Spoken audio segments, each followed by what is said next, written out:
the logic here is with mobile-based devices, the logic is like that by amount of events, by amount of activities, you would be more active in the social internets, more on Twitter, Facebook, chatting with your friends than making the occasional phone call to your wife, friend, or colleague. So the design of the user experience, the design of even the complete device is taking really into account that it's built for best in the internet. So that's really the kind of driving factor for the entire asset.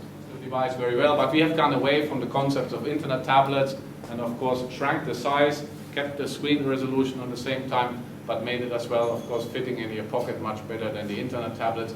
And while doing so, what we have done as well, we have essentially redesigned the entire user interface. We decided that we needed a fresh user experience that is ideal for the purpose of delivering a web experience very well to you, but still keeping the brand promise from Nokia of connecting people easy to deliver. So this is as close as it gets to your computer desktop.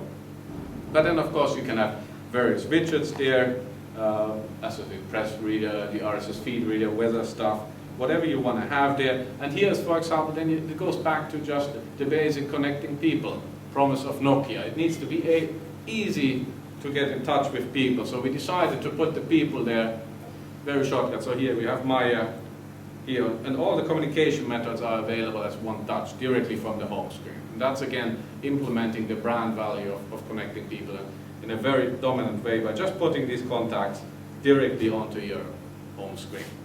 So you can just add them, and we have a very high degree of flexibility in the home screen, so you can essentially move these things anywhere where you want to. They can overlap, they are transparent, so you can move them anywhere and everywhere on the device. If you want to just move them over, then they move over there. So it's a very high degree of freedom of the widgets. They are not static in certain grid. You can have anything, and the customization is as easy as just adding, for example, a contact. Who would like to be the one? I don't know whether this gentleman is here. Do we have customers? So this is 4 home screens where you have your web links, whether you have information on what's happening in the device, such as the calendar or the music player, or whether you're pulling data and widgets from the web, such as RSS feeds or streams from news services or weather services. It's all on the home screen. So this should be the easiest way for people to actually use. So most of the frequently used stuff you should have already on your home screen after a while of using it. But the second thing what makes a computer is really the way of multitasking. So for that we have designed something that we call the dashboard. And this is essentially all your open applications. They're readily waiting for you, and you just need to jump between them. So the waiting time to go from one application, whether it's the phone or whether it's then just any other application, is almost nothing. So you can just jump between these applications. We have our Belgian friends here. You can just jump them, and whatever you need, you just move between the applications because they're already readily open. So it's assuming, similar like on your computer, that the stuff that you need is always open. So how can we do it? It's not only a little UI trick that we have put these little windows there, but it really is we are feeding this deep from the Linux stack in terms of we have a lot of application memory, swap memory that we are assigning to the application. So we have a gigabyte of application memory. So that allows us to keep so much applications open. So this is actually deep inbuilt. So the concept is not only just something we have put on top of the UI layer, but it's only bottom up. It's designed for this purpose of doing many things at the same time. And the user interface just represents it, makes it very easy to jump between them by having these windows here. So there's your website, and you have, for example, the Vodafone thing element, and you see it's still running on the dashboard. So actually, these are not frozen windows, but they are live fed. So you see, for example, the flash images still running. For that, you need a lot of performance in the device. So these are actually live images. And where does that add value? It's a nice trick to show the performance, but where does that add value to consumers? One of them is, for example, if you have the BBC site, or this one, if you see breaking news. You most likely can't read the text because it's just too small. But you can see there's breaking news, so then you tap on a window. and you open. Or you have a Twitter feed, and you can see in the Twitter feed that there's a new Twitter. Then you open it and you know what's going on. Now that gives a little bit of an idea what this device is in terms of being different from the average smartphone that you might be used to. So this gives you a little bit of an idea how this works. Of course, we can look at it a little bit more detailed later on. Any instant questions?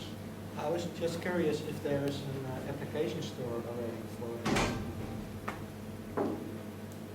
We like demos when you mean this one.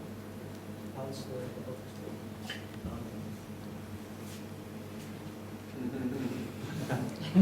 I don't even need to talk, I just can do my job here by pressing buttons. Next. How much application can run at the same time? It depends. I mean, we have the gigabyte of application memory. If you have heavy flash sites, then at some point you will run into just problems. So does this cause application automatically, or does it crash? it just gets slower. It gets slower. You will notice that this is not a good idea anymore. So essentially, it's up to you. We don't force you to do stuff. But if you have 3 big web pages like the Telegraph and other full web pages with 25 flash elements hanging on there, then at some point, even this one will show you that this is not a particularly good idea. I can just do the super stuff. So you just open, you go back to Linux, and they're free, and then it shows you the memory consumption right now, which is pretty, I don't think it's really a mainstream feature, but you can do it if you must. So this is for the absolute hardcore user. But this is as well about the logic. These devices are built on open source code. We leave them very open. So for the technology enthusiast, it's then really, how deep do you want to go? You can just stay on the nice bling user interface of the home screens, dashboard, keep one application running at the same time if you want to, but if you want to really dive in deep, you can do this with this device. You have root access to the device. Are you still able to do video phone with this one?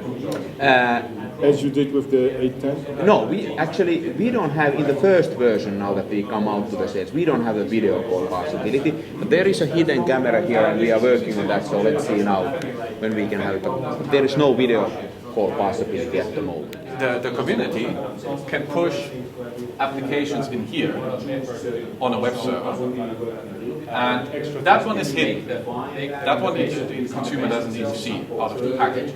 And then you need a certain amount of votes against the public criteria, like it must not drain your battery, must not stop phone calls from coming in, must look like the same UI of it. And then the community needs to vote and say, okay, they're good enough.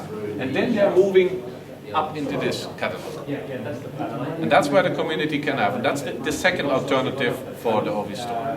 And at some point, if these people are saying, I want to go mainstream, I want to make money with this, they would say, okay, I'll take it out of that folder and actually put it into OV store. But this is the alternative means for our community to reach them. And a lot of stuff like beta will come through here. So we have consciously decided that let's leave the back door open. Make it safe for the mainstream consumer so he doesn't get confused, like, oh, there's like a million of repositories. But for those that know, these are power users, they can activate them. They can help the community, they can innovate themselves.